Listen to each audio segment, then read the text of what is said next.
राधे नमस्कार दोस्तों, आपके अपने ऑनलाइन इंस्टीट्यूट जीतू जी क्लासेज पर मैं मनीष एक बार फिर से आप सभी दोस्तों का स्वागत करता हूं। दोस्तों उम्मीद करता हूं तैयारी आपकी बहुत ही ज़्यादा अच्छी चल रही होगी। तो दोस्तों मैं लेकर आया हूं आज के इस सेशन में राजस्थान हिस्ट्री के कुछ महत्वपूर्ण क्वेश्चनों को हम यहां पर समझेंगे। तो ये हमारा राजस्थान हिस्ट्री का पार्ट नंबर 6 है। कितना नंबर पार्ट है भाई? पार्ट नंबर 6 है। तो यहाँ पर कुछ महत्वपूर्ण क्वेश्चन है। तो जैसे पहला क्वेश्चन है दोस्तों, किस शिलालेख शिलालेख या फिर अभिलेख में राणा हमीर को, भाई राणा हमीर को विषम घाटी पंचानन कहा गया है। आपको वो शिलालेख बताना है जिस शिलालेख में राणा हमीर को विषम घाटी पंचानन बताया गया है। ग्वालियर अभिलेख, तो दोस्तों ग्वालियर अभिलेख नहीं है भाई। सरंगी ऋषि का अभिलेख ये भी नहीं है। कुंभलगढ़ का शिलालेख, तो दोस्तों ऑप्शन नंबर 3 हमारा इस क्वेश्चन का राइट होगा। कुंभलगढ़ का शिलालेख में राणा हमीर को विषम घाटी पंचानन बताया गया। और दोस्तों कुंभलगढ़ का शिलालेख दोस्तों 5 शिलाओं पर उत्कीर्ण है। कितनी शिलाओं पर भाई? तो देखो 5 शिलाओं पर क्या है? उत्कीर्ण है। कौन सा अभिलेख? कुंभलगढ़ का अभिलेख जो है 5 शिलाओं पर है। इसमें पहले जो शिला है, पहली शिला पर दोस्तों 61 श्लोक यहाँ पर बताए गए। कितने भाई? पहली शिला पर 61 श्लोक बताए गए। अगर सेकंड शिला की यहाँ पर अपन बात करें तो दोस्तों यहाँ पर देखें सेकंड शिलालेख पर कुछ वर्णन किया गया है। जैसे बात करें अपन चित्रांग, देखिए चित्रांग ताल हो गई, ठीक है। और चित्तौड़ दुर्ग है, चित्तौड़ का दुर्ग है। और चित्तौड़ का वैष्णव तीर्थ रूप होने का वर्णन भी हमको यहाँ पर यानी कि सेकंड शिला में देखने को मिलता है। किस शिला में भाई? सेकंड शिला में। और दोस्तों यहाँ पर हमीर देखें, इस अभिलेख में हमको हमीर के मतलब कुछ वर्णन भी देखने को मिलता है, जिसमें देखा गया कि जो सैलावाट होता है ना, देखें सैलावाट, तो दोस्तों इस सैलावाट को मतलब जीतने का वर्णन भी यहाँ पर इस शिलालेख में बताया गया है, कुंभलगढ़ के शिलालेख में। और यहाँ पर एक और बताया गया है कि देखिए बात करते हैं अपन मोकल की। देखिए मोकल और फिरोज के बीच में युद्ध होता है, ठीक है, जिसमें मोकल यहाँ पर विजय होता है और संपादलक फिरोज से जीत लेता है। क्या जीत लेता है भाई? संपादलक जीतने का भी वर्णन यहाँ पर मिलता है। फिरोज को हरा के उस मोकल ने संपादलक को यहाँ पर जीता है। तो इस प्रकार से हमारा इस क्वेश्चन का सही ऑप्शन होगा ऑप्शन नंबर 3 इसका राइट होगा। फिर बात करते हैं दोस्तों, मुनोत नैनश्री खयात में राजपूतों की कितनी शाखाओं का वर्णन किया गया है? मुनोत नैनश्री खयात, तो देखिए नैनश्री खयात में राजपूतों की कितनी शाखाओं का वर्णन यहाँ पर देखने को मिलता है? तो बात करेंगे 36, ऑप्शन नंबर 2 की। भाई कितने नंबर की? ऑप्शन नंबर 2 की बात करेंगे 36। दोस्तों नैनश्री खयात में हम बात करें तो समस्त राजपूताने सहित जोधपुर के राठौड़ा का विस्तृत इतिहास भी यहाँ पर देखने को मिलता है, यानी कि यहाँ पर लिखा गया है। और ये जो नैनसी थे ना भाई, तो दोस्तों नैनसी जोधपुर के महाराजा जसवंत सिंह थे। कौन थे भाई? देखें जसवंत सिंह, ये जसवंत सिंह के दरबारी कवि हुआ करते थे। किनके भाई? जसवंत सिंह प्रथम के दरबारी कवि थे। कौन थे भाई? तो नैनसी साहब है, जो जोधपुर राजा थे जसवंत सिंह जो फर्स्ट, इनके दरबारी ये कवि हुआ करते थे। और दोस्तों नैनसी की जो ये खयात है ना, खयात देखिए खयात, तो ये मारवाड़ी और डिंगल भाषा में लिखी गई। किस भाषा में भाई? मारवाड़ी और डिंगल भाषा में ये जो खयात है वो लिखी गई। और नैनसी ने दोस्तों गुर्जर प्रतिहारों की 26 शाखाओं का भी वर्णन किया। गुर्जर देखें, गुर्जर प्रतिहारों की 26 शाखाओं का भी इन्होंने वर्णन किया है। और नैनसीरी एक और जो रचना है जिसका नाम है मारवाड़ रा परगना री विगत,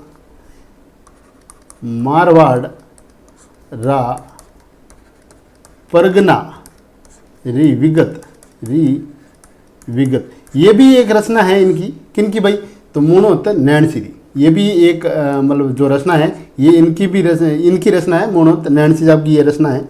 और दोस्तों मारवाड़ परगनारी विगत जो ख्यात हैं, इसे दोस्तों एक और नाम से भी जाना जाता है, इसे एक और नाम से भी जाना जाता है, देखें सर्वसंग्रह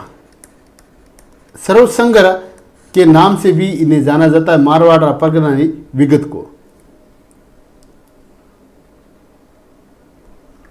बात करते हैं नेक्स्ट क्वेश्चन की, तो गुर्जर प्रतिहार के किस शासक ने कन्नौज के शासक इंदुराय युद्ध को हराकर कन्नौज पर अधिकार कर लिया था?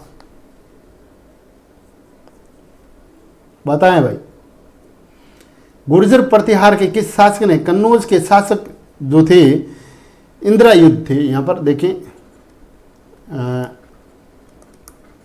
इंदिरायुध, भाई इंदिरायुध को हराकर कन्नौज पर अधिकार कर लिया। बताएं, वत्सराज, नागभट्ट प्रथम, नागभट्ट द्वितीय या फिर मीरभोज प्रथम? तो दोस्तों सही ऑप्शन की बात करेंगे, ऑप्शन नंबर 1 वत्सराज। तो वत्सराज के बारे में थोड़ा हम जान लेते हैं। तो वत्सराज का जो दोस्तों शासनकाल था 783 से 795, किसका भाई, वत्सराज का ये शासनकाल था। और दोस्तों वत्सराज को प्रतिहार वंश का, किसका भाई, देखिए प्रतिहार वंश का वास्तविक संस्थापक कहा जाता है। किस वंश का, प्रतिहार वंश का वास्तविक संस्थापक कौन है भाई, तो आप बात करेंगे वत्सराज की। किसकी बात करेंगे, वत्सराज की। और इसने वत्सराज ने दोस्तों एक पाल नरेश था, पाल का राजा था जिसका नाम था धर्मपाल को इसने पराजित किया। किसने भाई, वत्सराज ने। फिर बात करते हैं अपन नागभट्ट प्रथम की। तो दोस्तों नागभट्ट प्रथम का जो शासनकाल था वो था 730 से लेके 760 तक। किसका भाई, नागभट्ट प्रथम का। और ये जो नागभट्ट प्रथम था ना दोस्तों, ये देखें अपन बात करते हैं, देखें जालोर, अवंती, देखिए जालोर, अवंती, कन्नौज, देखिए जालोर, अवंती, कन्नौज, इन जगह के जो गुर्जर प्रतिहार थे ना, देखिए बात करते हैं अपन गुर्जर प्रतिहार यहाँ के थे। इस वंश, इन सभी के वंश का ये संस्थापक था। कौन था भाई, नागभट्ट प्रथम। देखिए जालोर के, अवंती के और कन्नौज के जो गुर्जर प्रतिहार जो थे, इनकी इन तीनों जगहों के गुर्जर प्रतिहार वंश था, इनका ये संस्थापक था। कौन था भाई, नागभट्ट प्रथम। और दोस्तों यहाँ पर बात करते हैं तो नागभट्ट प्रथम को एक और नाम से भी जाना जाता है, मलेशों का नाशक। देखिए मलेशों का नाशक, मलेशों का नाशक के नाम से भी नागभट्ट प्रथम को जाना जाता है। फिर बात करते हैं अपन नागभट्ट द्वितीय की।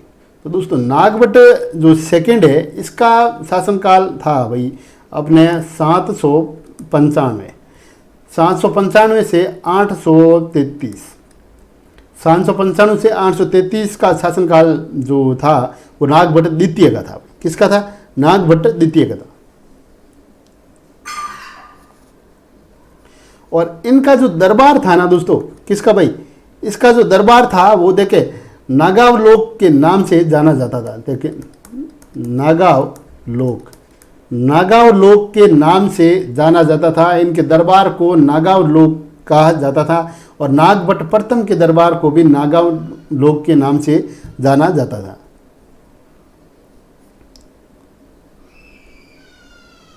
फिर बात करते हैं अपन मीरभोज प्रथम की। तो भाई मीरभोज प्रथम का जो शासनकाल था वो था 837। कितना था भाई, 837 से 885। 837 से 885 का जो शासनकाल था वो मीरभोज प्रथम का था। किनका भाई, मीरभोज प्रथम का। और बात करते हैं, एक कश्मीरी कवि थे। कहाँ के कवि थे भाई? कश्मीरी कवि थे जिसका नाम था कलहण। कलहण। और कलहण ने दोस्तों राज तरंगिणी, कौन सा भाई? देखिए राज तरंगिणी, राज तरंगिणी में मीर भोज की उपाधियों, मतलब जो उपलब्धियां थी उनका वर्णन किया था। किसने? कलहण ने। किसमें किया था? राज तरंगिणी में। राज तरंगिणी की जो राज तरंगिणी है किसकी रचना थी भाई? तो बात करेंगे कलहण की। मीर भोज प्रथम की उपलब्धियों का वर्णन किसमें मिलता है आपको? तो राज तरंगिणी में मिलता है। भूलोगे नहीं, याद रखोगे। और दोस्तों ग्वालियर अभिलेख, देखें ग्वालियर, बात करते हैं ग्वालियर अभिलेख की। अभिलेख, ग्वालियर अभिलेख की यहाँ पर बात अपन करें तो दोस्तों ग्वालियर अभिलेख में मीर भोज प्रथम को आदि वराह की उपाधि जो है मिली है। किसमें भाई? आदि वराह। आदि वराह, आदि वराह की उपाधि देखने को मिलती है हमें ग्वालियर के अभिलेख में। लिखित में से आर्य सभ्यता की कौन सी एक विशेषता नहीं है? तो दोस्तों आर्य सभ्यता की कौन सी एक विशेषता नहीं है वो हमको यहाँ पर बतानी है। तो इस सभ्यता में अर्थव्यवस्था का मुख्य आधार पशुपालन था। दोस्तों बिल्कुल राइट है कि इस अर्थव्यवस्था का जो मुख्य आधार था वो पशुपालन था भाई। इसे धूलकोट के नाम से जाना जाता है। बिल्कुल सही बात है। इस सभ्यता को ताम्र युगीन सभ्यता की जननी कहा जाता है। नहीं भाई, इस सभ्यता को दोस्तों ये जो सभ्यता थी कांस्य युगीन सभ्यता थी। कैसी सभ्यता थी भाई? तो देखें कांस्य युगीन ये सभ्यता थी। तो ये ताम्र युगीन सभ्यता यहाँ पर नहीं थी। तो हमारा बताना एक विशेषता जो नहीं है वो हमको यहाँ पर बतानी थी। तो हम बात करेंगे ऑप्शन नंबर 3 है जो ये विशेषता इसकी नहीं थी। इनके राइट ऑप्शन की अगर बात करें तो ऑप्शन नंबर 3 हमारा राइट होगा। टेराकोटा वर्षव आकृतियाँ यहाँ से जो प्राप्त हुई हैं ये इसकी एक विशेषता रही है आर्य सभ्यता की। अब बात करते हैं आर्य सभ्यता किस जिले में आती है, कहाँ पर ये है? तो दोस्तों आर्य सभ्यता है जो देखें ये आपकी उदयपुर में है। कहाँ पर है भाई? और उदयपुर में है। और उदयपुर में किस जो मतलब जगह पर है? तो बात करते हैं यहाँ पर एक नदी की। तो आयड नदी, कौन सी नदी भाई? देखें आयड या फिर आप बात करेंगे यहाँ पर बेडस। आयड या फिर बेडस नदी के किनारे पर ये मतलब जो आर्य सभ्यता ये विकसित हुई थी उदयपुर में। और बात करेंगे इसके उत्खनन की। तो दोस्तों इसका जो देखें उत्खनन, इसका उत्खनन कार्य है जो अक्षय कीर्ति व्यास के द्वारा इसका उत्खनन कार्य किया गया। कब किया गया भाई? तो 1953 की हम बात करेंगे। कब की बात करेंगे भाई? 1953। तो दोस्तों आर्य सभ्यता को और कई नामों से भी जाना जाता है, जिसमें हम बात करें देखें यहाँ पर तो आघाटपुर, देखें भाई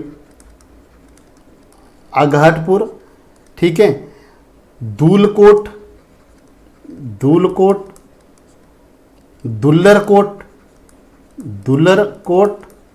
ठीक है। देखें आघाटपुर, धूलकोट, दुल्लरकोट, आघाट दुर्ग आदि नामों से मतलब इस सभ्यता को मतलब ये इनके अन्य नाम है। यानी कि आर्य सभ्यता को आघाटपुर, धूलकोट, दुल्लरकोट या फिर आघाट दुर्ग के नाम से भी इनको यहाँ पर जाना जाता है। देखें ये जो ताम्र युगीन जो सभ्यता है दोस्तों, ताम्र युगीन यानी इस सभ्यता को ताम्र युगीन सभ्यता भी जननी कहा जाता है। तो बात करेंगे अपन गणेश्वर सभ्यता। किसकी बात करेंगे भाई? देखें गणेश्वर सभ्यता। तो दोस्तों गणेश्वर सभ्यता को ताम्र युगीन सभ्यता की जननी कहा जाता है। और ये गणेश्वर सभ्यता दोस्तों कहाँ पर है भाई? तो बात करेंगे आप सीकर में है। कहाँ पर है भाई? सीकर जो जिला है हमारे राजस्थान का, इसमें ये जो गणेश्वर सभ्यता है वो विकसित हुई थी। गणेश्वर सभ्यता को ताम्र युगीन सभ्यता की जननी कहा जाता है। बोलोगे नहीं, याद रखोगे, ठीक है भाई, याद करवा दूंगा एक एक चीज अगर आप देखते हैं वीडियो को तो। और बात करेंगे अपन इस गणेश्वर सभ्यता की दोस्तों। देखिए गणेश्वर सभ्यता की जो खुदाई है दोस्तों सर्वप्रथम 1977 में स्टार्ट हुई थी। और उत्खनन करवाने वाले कौन थे भाई? तो रतन चंद्र अग्रवाल। कौन थे भाई? रतन चंद्र अग्रवाल। ये रतन चंद्र अग्रवाल थे। इन्होंने 1977 में गणेश्वर सविता है सिक्किर की, जो ताम्र युगीन सविता की जननी कहा जाती है, इसका उत्खनन कार्य स्टार्ट किया था इसने। में से कौन सा युग्म असंगत है? तो भाई निम्नलिखित में से कौन सा युग्म असंगत है वो आपको यहाँ पर बताना है। तो देखिए नागौर का युद्ध, दोस्तों नागौर का युद्ध 1427 में नहीं हुआ था भाई, 1423 में हुआ था। किन किन के मध्य हुआ? तो देखिए बात करते हैं अपन राव सुंडा और नागौर के जो बाटी हैं, बाटी, सांखला और मुसलमानों के मध्य ये युद्ध हुआ था। बाटी, सांखला और मुसलमानों की संयुक्त सेना एक तरफ थी और एक तरफ था राव सुंडा। और दोस्तों इस नागौर के युद्ध में राव सुंडा यहाँ पर वीर गति को प्राप्त हुए थे। किस युद्ध में? नागौर के युद्ध में। कब हुए थे? 1423 का जो नागौर का युद्ध था, इस युद्ध में राव सुंडा मतलब इनकी संयुक्त सेना से लड़ते हुए वीर गति को प्राप्त हो गए थे। फिर बात करते हैं अपन कुंभलगढ़ का युद्ध। तो दोस्तों कुंभलगढ़ का युद्ध किन किन के मध्य हुआ था? कब हुआ था? तो 1443, बिल्कुल राइट है अपना, 1443 में हुआ था। जो असंगत था, वो असंगत जो क्वेश्चन था वो अपना 1 नंबर ही मतलब ऑप्शन है, 1 नंबर ऑप्शन जो है असंगत है। फिर बात करेंगे अपन कुंभलगढ़ का युद्ध। तो दोस्तों कुंभलगढ़ का जो युद्ध है ये 1443 में हुआ था। महाराणा कुंभा किसके मध्य भाई? देखें महाराणा कुंभा और मालवा, देखें मालवा के सुल्तान थे अपने मोहम्मद शाह खिलजी। मोहम्मद शाह खिलजी के कुंभा और मोहम्मद शाह खिलजी के मध्य युद्ध होता है, जिसमें महाराणा कुंभा है जो यहाँ पर विजय होते हैं। फिर नेक्स्ट बात करते हैं अपन सारंगपुर का युद्ध।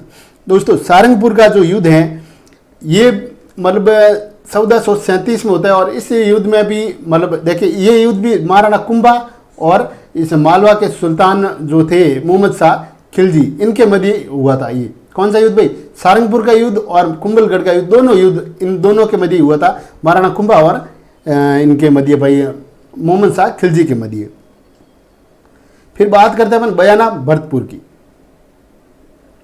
दोस्तों बयाना भरतपुर का जो युद्ध हुआ था 1527 में हुआ था, बिल्कुल राइट है। और ये युद्ध हुआ था अपने देखें राणा सांगा और बाबर के मध्य। राणा सांगा और बाबर के मध्य युद्ध हुआ था बयाना भरतपुर का युद्ध 1527 में।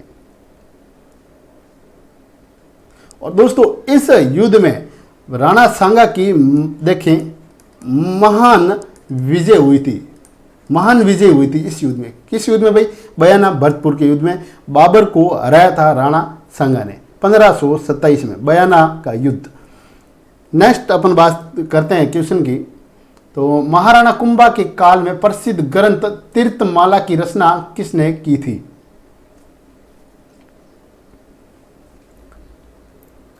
सोमदेव नहीं भाई, रमाबाई नहीं भाई, मुन्नी सुंदर नहीं भाई, कवि मेहा बिल्कुल राइट है दोस्तों। कवि मेहा ने है जो महाराणा कुंभा के काल में प्रसिद्ध ग्रंथ है जिसका नाम है तीर्थमाला, इसकी रचना की थी। तीर्थमाला की रचना किसने की थी? तो आप बात करेंगे दोस्तों कवि मेहा। किसकी बात करेंगे भाई? कवि मेहा की यहाँ पर बात करेंगे। और ये जो रमा थी ना दोस्तों, ये महाराणा कुंभा की जो पुत्री थी रमा। और ये जो है रमा संगीत प्रेम के कारण प्रसिद्ध हुई थी। किसके कारण भाई? संगीत प्रेम के कारण ये प्रसिद्ध हुई थी। और रमा को मतलब वागीश्वरी के नाम से भी जाना जाता था, वागीश्वरी के नाम से भी इनको मतलब जाना जाता था रमा को। बात करते हैं दोस्तों अपन कवि मेहा की। तो दोस्तों कवि मेहा एक मतलब कुंभा के समय एक प्रसिद्ध रचनाकार थे। क्या कहते भाई? रचनाकार थे। किसके समय? महाराणा कुंभा के समय। कौन? कवि मेहा।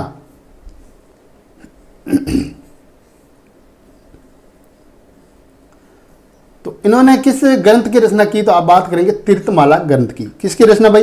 तीर्थमाला ग्रंथ की इन्होंने रचना की थी। और दोस्तों तीर्थमाला जो ग्रंथ है इसमें 120 तीर्थों का वर्णन है। कितने तीर्थों का भाई? 120 जो तीर्थों का इसमें वर्णन है तीर्थमाला में। और इसके समकालीन अपन बात करें यहां पर देखें कान्हा व्यास की। किन की बात करें भाई? कान्हा व्यास। तो दोस्तों कान्हा व्यास ने एक लिंग, देखें एक लिंग महात्म्य की रचना इन्होंने की थी कान्हा व्यास ने, इनके समकालीन। नेक्स्ट क्वेश्चन की अपन बात करें यहाँ पर, तो निम्नलिखित शासकों का काला अनुक्रम क्या होगा, बताइए भाई।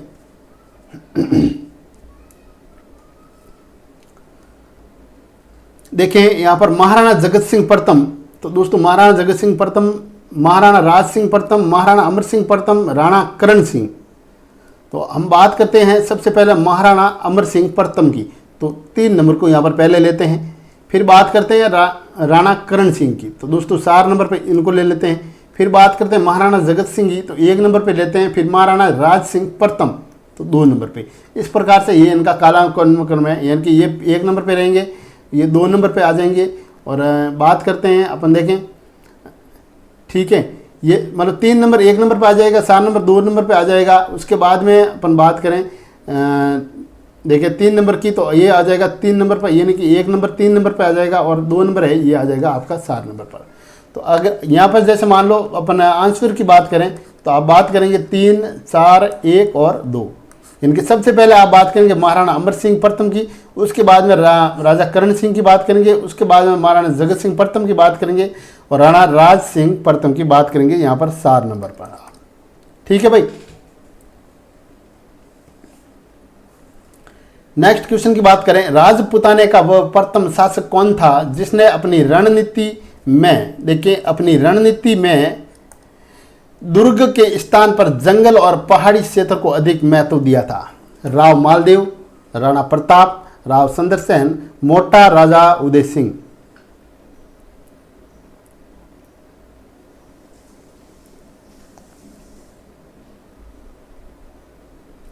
बताएं भाई। बात करेंगे दोस्तों राव सुंदरसेन की। ऑप्शन नंबर 3 हमारा इस क्वेश्चन का राइट है। और राव सुंदरसेन का दोस्तों जो शासनकाल था यहाँ पर देखें, वो 1562 से 1581 ये इनका शासनकाल था। और दोस्तों इन्होंने छापामार युद्ध प्रणाली को महत्व दिया था। किस युद्ध प्रणाली को भाई?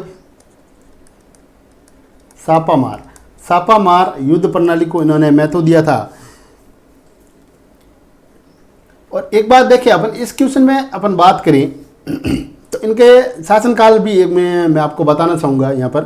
तो महाराणा अमर सिंह प्रथम की यहाँ पर बात करें तो दोस्तों इनका शासनकाल था 1597 से लेके 1620। कितना था भाई? 1597 से 1620 था। बात करेंगे अपन यहाँ महाराणा राज सिंह प्रथम की, तो दोस्तों महाराणा जो राज सिंह है प्रथम, इनका जो शासनकाल था 1652 से 1680 था इनका शासनकाल। महाराणा अमर सिंह प्रथम की अगर यहाँ पर बात करें अपन, तो दोस्तों महाराणा अमर सिंह प्रथम का शासनकाल था देखें 1597 से 1620। ठीक है भाई। राजा करण सिंह की यहाँ पर बात करेंगे तो 1620 से 1628 ये इनका शासनकाल था। इस प्रकार से तो हमारा ये जो क्वेश्चन है वो इस प्रकार से हमने काला नंबर किया इस क्वेश्चन को। तो दोस्तों नेक्स्ट क्वेश्चन की बात करें, निम्नलिखित में से कौन सा कथन सही है? तो कौन सा कथन यहाँ पर सही है वो आपको यहाँ पर बताना है। ठीक है। तो रावसिया ने गोयलों को हराकर खेड़ में राठौड़ वंश की नींव रखी। दोस्तों बिल्कुल राइट है, इनकी 1 नंबर यहाँ पर राइट है। ठीक है। दूहड़ ने कर्नाटक से राठौड़ों की कुलदेवी नागणेशी माता की मूर्ति लाकर नागाना बाड़मेर में स्थापित की। बिल्कुल ऑप्शन नंबर 2 भी हम बात करेंगे राइट है। ठीक है भाई। मारवाड़ के राठौड़ों ने अपनी पहली राजधानी मंडोर को बनाया। मंडोर को पहली राजधानी यहाँ पर इन्होंने नहीं बनाया। तो हम बात करेंगे 1 और 2 दोनों सही है। क्या सही होगा भाई? 1 व 2 यहाँ पर सही है, केवल 1 व 2। मारवाड़ के राठौड़ों ने पहली अपनी राजधानी, दोस्तों यहाँ बात करें पहली राजधानी, तो पहली राजधानी थी भाई गुंदोज। ये गुंदोज है आपका पाली में। कहाँ है भाई? पाली में। ये तो थी फर्स्ट। और सेकंड की यहाँ पर बात करें इनकी राजधानी की, तो दोस्तों सेकंड थी मेवा नगर। दोस्तों मेवा नगर को मतलब आप मालानी, देखिए मालानी मालानी कहाँ है भाई? तो बाड़मेर कहाँ है? बाड़मेर। मालानी बाड़मेर को सेकंड राजधानी बनाया। पहली थी गुंदोज पाली। तीसरी की आप बात करेंगे तो बात करेंगे आप मंडोर जोधपुर की। मंडोर जोधपुर को तीसरी राजधानी अपनी बनाई मारवाड़ के राठौड़ों ने। तो इस प्रकार से जो 1 और 2 नंबर हमारा यहाँ पर सही है क्वेश्चन में ऑप्शन नंबर। मारवाड़ के किस स्थान पर मुगल शासक हुमायूं का मालदेव द्वारा भेजी गई अशरफियों तथा रसद से स्वागत किया गया? तो बात करेंगे यहां पर देखें जोगी तीर्थ की। ऑप्शन नंबर 2 जोगी तीर्थ।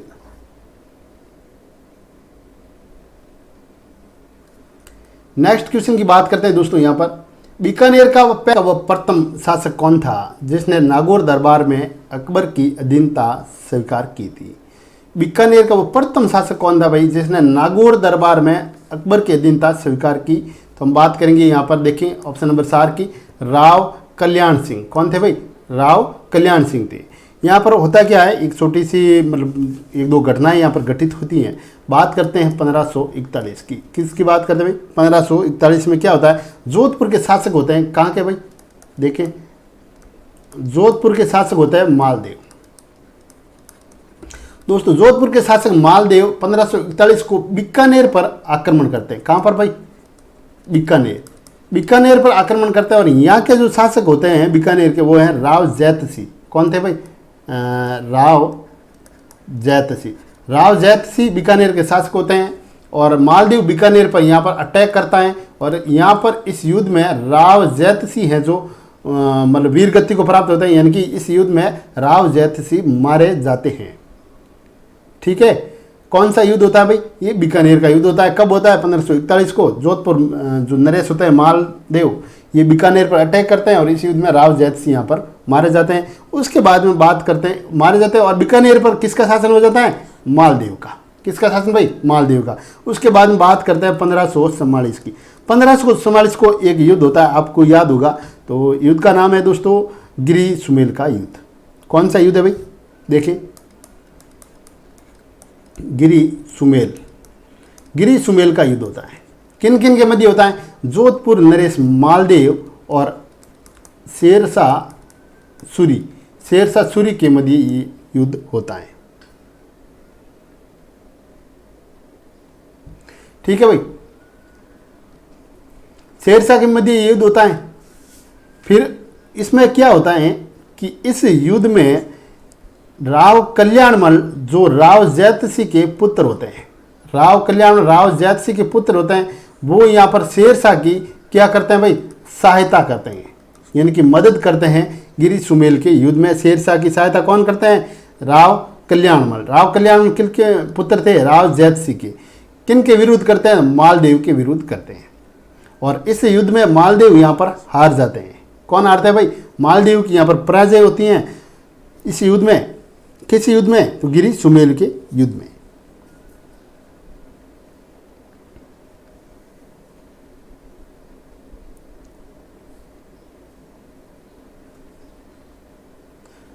उसके बाद में देखें 1544 में यहाँ पर मालदेव की पराजय के बाद राव ये जो कल्याणमल है दोस्तों, ये बीकानेर का शासक बनते हैं। कहाँ का भाई?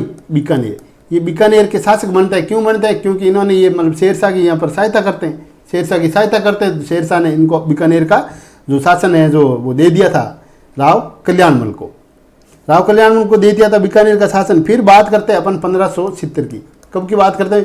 1570। दोस्तों 1570 में अकबर है जो नागौर दरबार लगाता है। अकबर नागौर दरबार लगाता है जिसमें कल्याणमल खुद और अपने 2 पुत्र, इस कल्याणमल के 2 पुत्र नाम था राय सिंह और दूसरे का नाम था, देखिए पहले का नाम राय सिंह और दूसरे का नाम था पृथ्वीराज राठौड़। इन दोनों अपने 2 पुत्रों के साथ ये हैं जो वहाँ पर उपस्थित होते हैं अकबर के सामने और उसकी अधीनता है जो स्वीकार कर लेते हैं और मुगलों से वैवाहिक संबंध है जो स्थापित ये करते हैं। तो बात करेंगे सही ऑप्शन की, तो सही ऑप्शन है हमारा यहाँ पर ऑप्शन नंबर 4। नेक्स्ट क्वेश्चन की बात करें तो चौहान वंश के किस शासक ने अपनी कुल देवी आशापुरा माता के मंदिर का निर्माण करवाया? बात करेंगे अपन दोस्तों विग्रहराज द्वितीय ने। किसने भाई? विग्रहराज द्वितीय ने करवाया। दोस्तों एक 973 की बात करते हैं अपन। किसकी बात करते हैं? 973 में हर्षनाथ का एक अभिलेख है, हर्षनाथ। तो हर्षनाथ के इस अभिलेख में विग्रहराज के शासनकाल के बारे में विस्तृत जो जानकारी है वो मिलती है। किस अभिलेख में? हर्षनाथ के अभिलेख में। कौन सा अभिलेख भाई? 973 का हर्षनाथ का अभिलेख। नेक्स्ट क्वेश्चन है दिल्ली के सुल्तान इल्तुतमिश ने किसके समकालीन रणथंभौर पर आक्रमण किया? वल्लनदेव नहीं, गोविंदराज नहीं भाई, वीर नारायण। तो दोस्तों वीर नारायण के समकालीन रणथंभौर पर हैं जो इसने यहाँ पर आक्रमण किया था।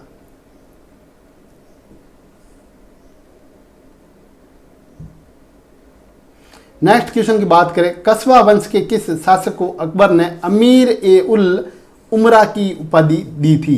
कस्बा वंश के किस शासक को अकबर ने अमीर ए उल उमरा की उपाधि दी थी?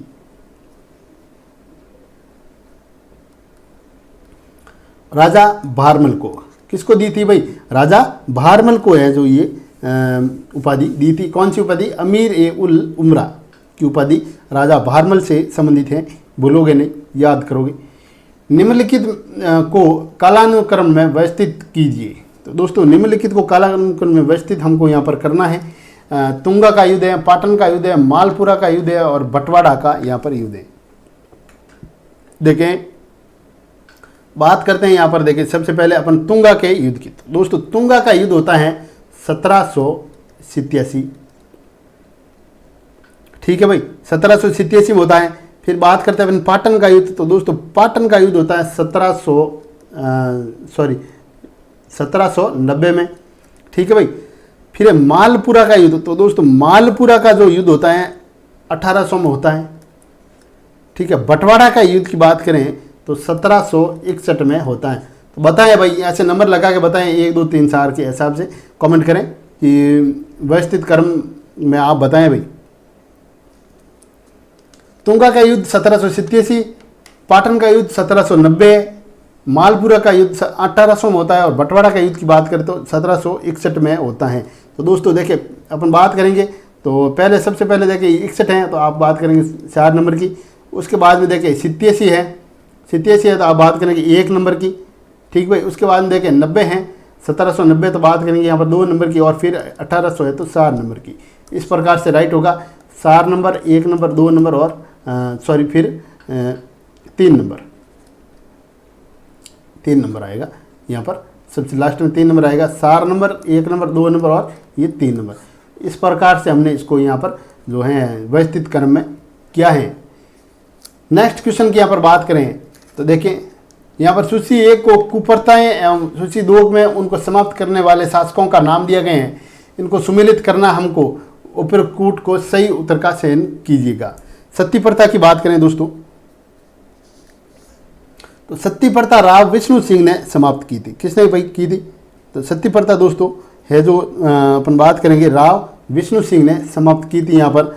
फिर उसके बाद में कन्यावध की यहाँ पर बात करें तो कन्यावध है जो है महारावल राम सिंह ने जो है समाप्त किया था। डाकन प्रथा की अपन बात करें तो डाकन प्रथा बिल्कुल महाराणा स्वरूप सिंह से संबंधित है। त्याग प्रथा की बात करेंगे अपन तो त्याग प्रथा है जो महाराणा मान सिंह से संबंधित है।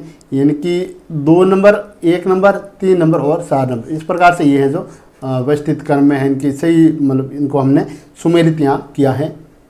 नेक्स्ट क्वेश्चन की बात करें तो राजस्थान में 1857 की क्रांति के समय सियासती शासकों के संबंध में कौन सा युग्म गलत है?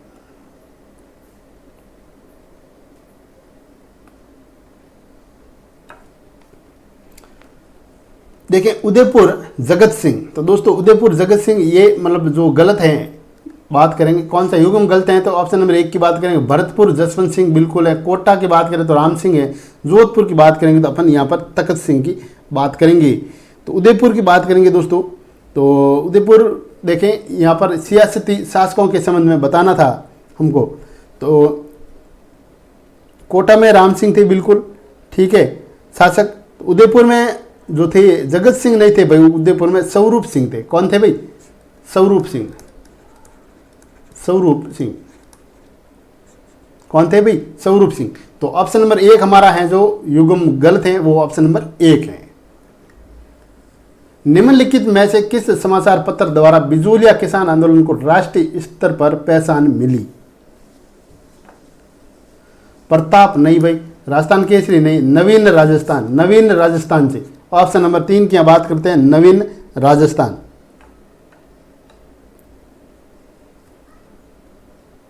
और दोस्तों नवीन राजस्थान समाचार पत्र के जो संस्थापक थे वो कौन थे भाई? बात करेंगे विजय सिंह पत्तिक। विजय सिंह पत्तिक ने इस नवीन राजस्थान को 1921 में अजमेर से, कहाँ भाई देखिए, अजमेर से नवीन राजस्थान समाचार पत्र का जो प्रकाशन है वो स्टार्ट किया था इन्होंने।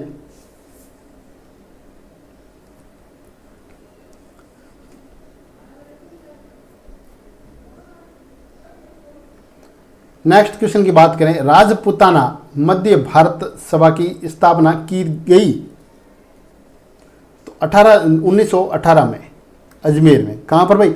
1918 अजमेर में। और इसका दोस्तों प्रथम अधिवेशन है ना, मतलब राजपुताना मध्य भारत सभा का प्रथम अधिवेशन हुआ था 1919 में। कहां पर हुआ था? तो बात करेंगे अपन दिल्ली में। कहां पर हुआ भाई? दिल्ली में। किसकी अध्यक्षता में हुआ था? तो आप बात करेंगे पंडित गिरधर शर्मा। गिरधर शर्मा की अध्यक्षता में हुआ था। प्रथम अधिवेशन दिल्ली में हुआ था 1919 में। बोल्शेविक समझौता किस किसान आंदोलन के अंतर्गत किया गया?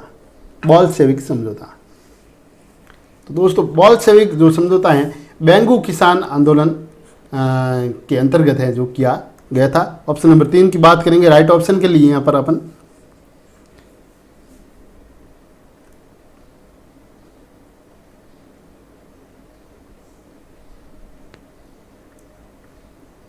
मानगढ़ हत्याकांड के बाद जेल से रिहा होकर गोविंद गुरु ने अपना शेष जीवन किस स्थान पर बिताया? बात करेंगे दोस्तों कंबोई गुजरात। कहां पर भाई? कंबोई गुजरात में।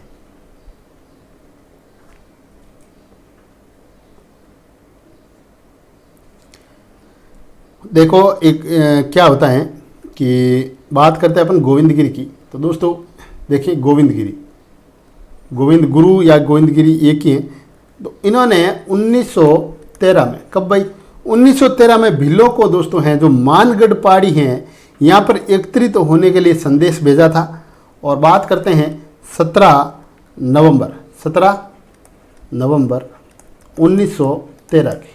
17 नवंबर 1913 को मेवाड़ जो भील कोर हैं, वेलेजली राइफल्स और 7वीं राजपूत रेजिडेंट के जो सैनिक थे उन्होंने मानगढ़ की पहाड़ी को घेर लिया था। और यहाँ पर उन्होंने मतलब अंधाधुंध गोलियां यहाँ पर चलाई थी, जिसमें 100 भील यहाँ पर मारे गए थे। कितने भील भाई? 100 भील। 100 यहाँ पर भीलों की यहाँ मौत हो जाती है। और 900 भीलों को, कितने भाई? 900 भीलों को यहाँ पर जो है बंदी बना लिया गया था। कितने भीलों को? 900 भीलों को यहाँ पर बंदी बना लिया गया था।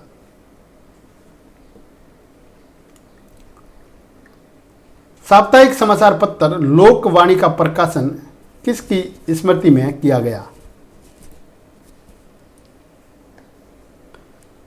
तो जमनालाल बजाज।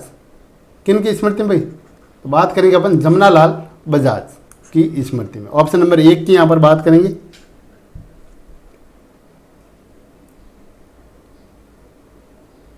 और ये लोकवाणी जो का प्रकाशन है दोस्तों ये कब किया गया? तो बात करेंगे अपन 1943 में। कब भाई? 1943 में जो स्टार्ट हुआ था ये। नेक्स्ट क्वेश्चन है, निम्नलिखित में से कौन सा एक सुमेलित नहीं है? तो निम्नलिखित में से कौन सा एक सुमेलित नहीं है बताएं भाई, आप कमेंट करें आता हो तो।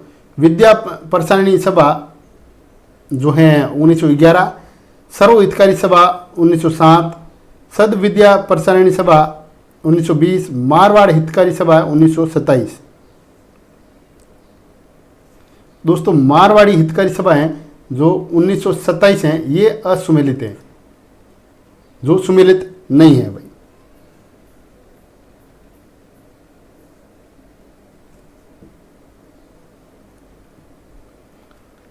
तो 1927 ना होकर यहाँ पर होगा भाई 1921। क्या होगा भाई 1921। तो ऑप्शन नंबर हमारा यहाँ पर 4 नंबर का जो है सुमेलित हैं, जो नहीं है। तमीसो कांड का संबंध किस प्रजामंडल से है? तो दोस्तों तमीसो कांड का जो संबंध है धौलपुर प्रजामंडल से। किस प्रजामंडल से है भाई? धौलपुर प्रजामंडल से है। नेक्स्ट क्वेश्चन की बात करेंगे, निम्नलिखित में से कौन सा युग्म सही नहीं है?